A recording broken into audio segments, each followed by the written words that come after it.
दोस्तों आज हम बात करेंगे ब्रह्म मुहूर्त की।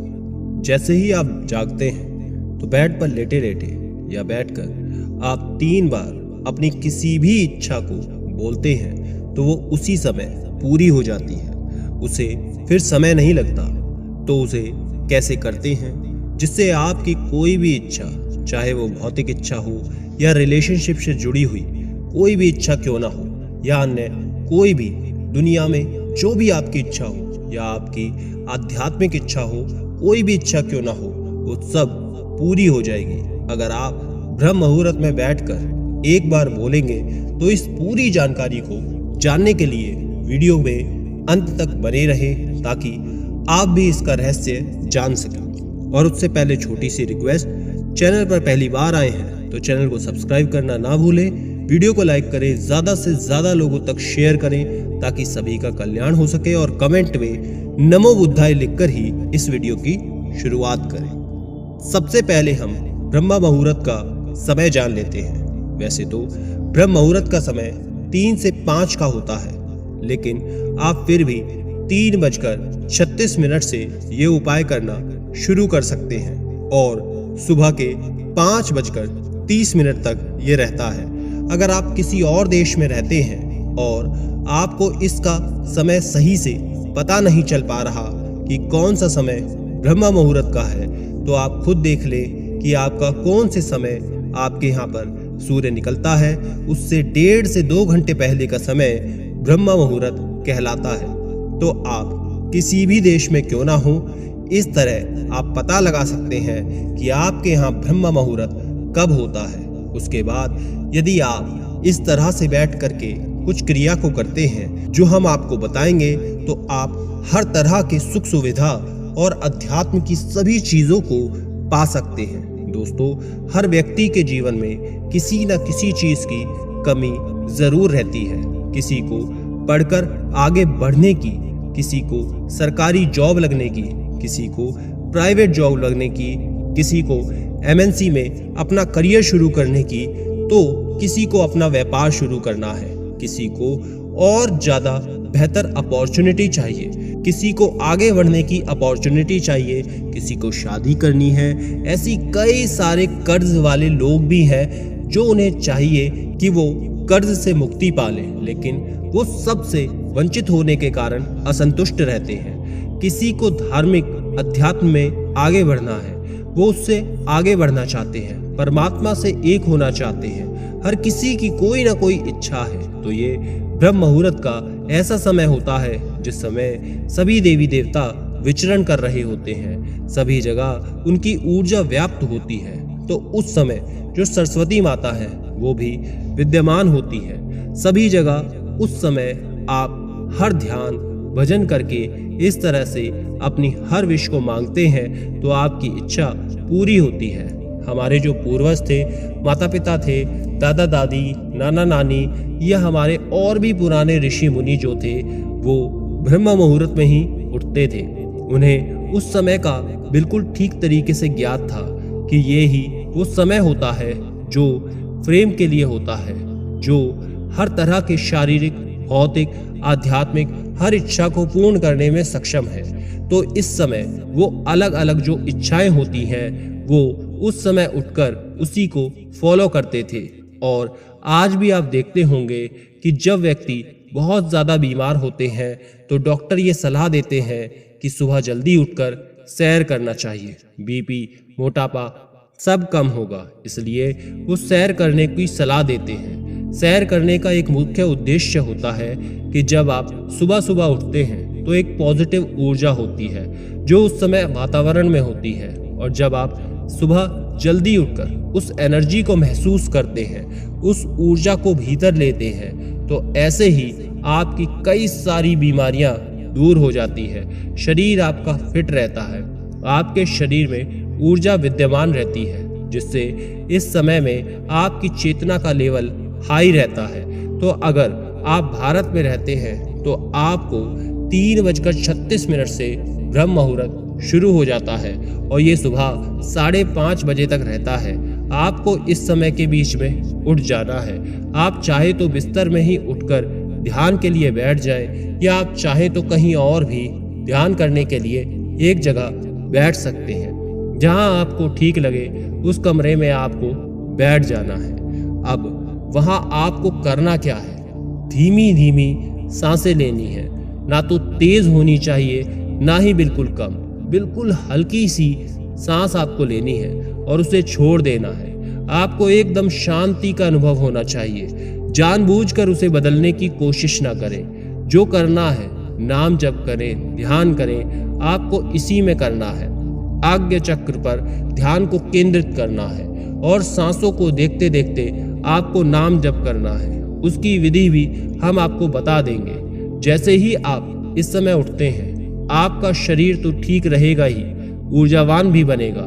साथ ही साथ इस समय जब आप नाम जप करते हैं या ध्यान करते हैं, आपका मूलाधार चक्र सेंटर में हो जाता है, उसकी सिद्धि होने लगती है, जिसमें आपको फिर लक्ष्मी जी और इनकी जो भी सिद्धियां होनी शुरू हो जाती है, जिससे आपकी धन की समस्या भी दूर होती है।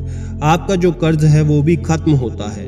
नई नई जॉब, नए नए बिजनेस अपॉर्चुनिटी ऐसे ही मिलते रहेंगे, तो ये धन की समस्या भी आपकी खत्म हो जाती है। बस आपको नाम जप करते रहना है, अपने आप सिद्ध हो जाएगी।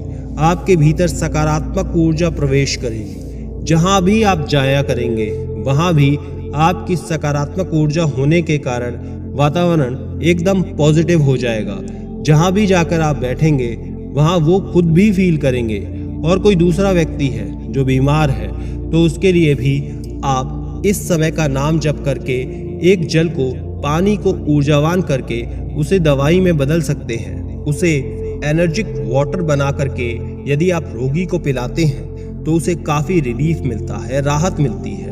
वो रोगों से मुक्त होना शुरू हो जाएगा।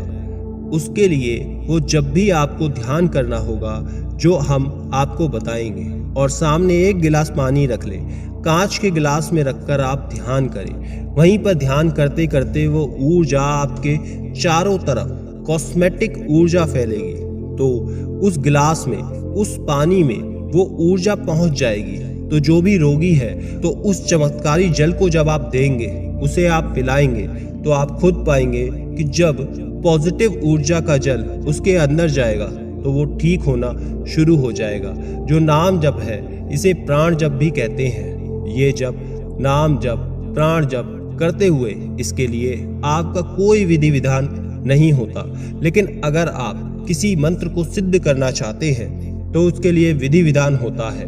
उसके लिए आपको प्रॉपर पूजा पाठ के लिए फॉलो करना पड़ता है। स्थान शुद्ध होना चाहिए, धूप बत्ती अगरबत्ती होनी चाहिए, तभी आप उस मंत्र को सिद्ध कर पाएंगे। लेकिन इस नाम जप में आपको कुछ भी नहीं करना होता। तो दोस्तों, जैसे आपका मन हो वैसे आप नाम जप कर सकते हो। करने के लिए आपको किसी विधि विधान की ज़रूरत नहीं है। आप कहीं भी बैठकर, चाहे तो बिस्तर पर या फिर ज़मीन पर, जहाँ भी आपको सूटेबल लगे, जहाँ भी आपकी सुविधा हो, वहाँ बैठकर आप नाम जाप कर सकते हैं। इसमें आपको नहाने धोने की ज़रूरत नहीं है। यदि आपका मन है तो आप कर सकते हैं, और यदि नहीं है तो आप इसे यूं ही कर सकते हैं। तो अब बात करते हैं कि आपको सबसे पहले करना क्या है, कि किसी भी नाम को सेलेक्ट करें। जिस भी गुरु परमात्मा में आपकी आस्था हो उनका नाम आपको जप करना है। राम नाम का जप कर सकते हैं, चाहे गुरु का नाम जप कर सकते हैं, राधा कृष्ण का नाम आप जप कर सकते हैं। जो भी आपको बेस्ट लगे वो आप जप कर सकते हैं। लेकिन जिसका सबसे ज़्यादा रिजल्ट आया है वो है राम राम सिद्ध का। तो पहले आपको करना कैसे है और फिर वो 3 नाम आपको क्या दोहराने हैं। तो पहले आप जहाँ भी आप बैठ गए हैं उस जगह बैठकर नाम जप करके उस एनर्जी को अपने नज़दीक लाना है, अपने भीतर लाना है, उसे महसूस करना है, उससे एक होना है। जब एक हो जाएंगे तो आपको 3 बार अपनी इच्छाओं को बोलना है और फिर वो पूरी हो जाएगी। इसके बाद अब इसे करना कैसे है जिससे बहुत ज़्यादा रिजल्ट आपको मिले, आइए इस विधि को जान लेते हैं। तो उसके लिए आपको करना ये है कि श्वास लेना है और छोड़ना है। इन दोनों में ही आपको जप करना है, लेकिन कैसे करना है उसे समझ लें। जैसे ही आप श्वास ऊपर भरें तो आपको इसी समय राम राम शुरू कर देना है। इसे 2 बार, 4 बार, 10 बार जितनी बार भी बोला जाए आपकी सांस उतनी ऊपर है उतनी बार बोलते रहें। और जब आप सांस को छोड़ें तो राम राम आपको करना है। फिर चाहे वो 4 बार बोला जाए, 10 बार बोला जाए, जैसे ही आप सांस लो वैसे ही श्वास लेते ही आपको शुरू कर देना है राम राम। फिर आपको श्वास छोड़नी है। फिर जब आप दोबारा से सांस छोड़ते हैं उस समय आपको राम राम करते हुए श्वास को छोड़ देना है। जब आप सांस लें तो उस समय आपको राम राम का उच्चारण करना है, और जब आप सांस छोड़ें तब भी आपको राम राम का उच्चारण करना है। ये छोटी सी विधि है लेकिन इसके रिजल्ट बहुत अच्छे आए हैं। तो आप जहां भी चाहें 15 मिनट इस जाप को कर सकते हैं। आपको रोज 15 मिनट इसे करना है। इससे आपकी हर इच्छा पूरी होती है। जब आपकी पहले दिन इच्छा पूरी हो जाए, दूसरे दिन इच्छा पूरी हो जाए, 21 दिन पूरा होने से पहले आपकी जो भी इच्छा है वो पूरी हो जाती है। यदि आपकी इच्छा बड़ी है तो उसे पूरा करने में 21 दिन भी लग सकते हैं। इस दौरान ऐसे लोग भी मिलेंगे जिनसे आपको ये संकेत मिलेंगे। आपको ये पहचानना होगा कि आपकी इच्छा को अब पूर्ण होने का समय आ गया है, आपके उस काम के लिए सिग्नल दे रहा है। तो ऐसे में आप 15 मिनट का जाप करेंगे। आप चाहे तो समय को बढ़ा भी सकते हैं। इस तरह से ध्यान करने के बाद, जप करने के बाद, जब आप उस ऊर्जा के साथ उस परमेश्वर से कनेक्ट हो जाते हैं, जुड़ जाते हो, तब आपको अपनी जो भी इच्छा है उसे 3 बार व्यक्त करना है। सांस लेते समय उस इच्छा को बोलें और सांस छोड़ दें। इस तरह आपको 3 बार ये करना है। इसे आपको 15 मिनट के लिए ही करना है। अपनी इच्छा को आप चाहे तो मन ही मन बोल सकते हैं। इस तरह से ध्यान करने से, नाम जप करने से आप परमात्मा से जुड़ जाते हैं। आपकी प्रार्थना उन तक पहुंच जाती है, और जिससे आप मांग रहे हैं, जिसका ये पूरा ब्रह्मांड है, उसके लिए कुछ भी असमर्थ नहीं है जो आपको वो दे ना सके। वो सबको देता है, आपको भी जरूर देगा। बस आपको इस विधि से इस कार्य को करना होगा। आशा करते हैं ये वीडियो आपके बहुत काम आएगी। और भी ऐसी जानकारियों के लिए स्क्रीन पर दिखने वाली दोनों वीडियोस को एक बार जरूर देखें। ज़्यादा से ज़्यादा शेयर करें, लाइक करें और सब्सक्राइब करना ना भूलें। धन्यवाद।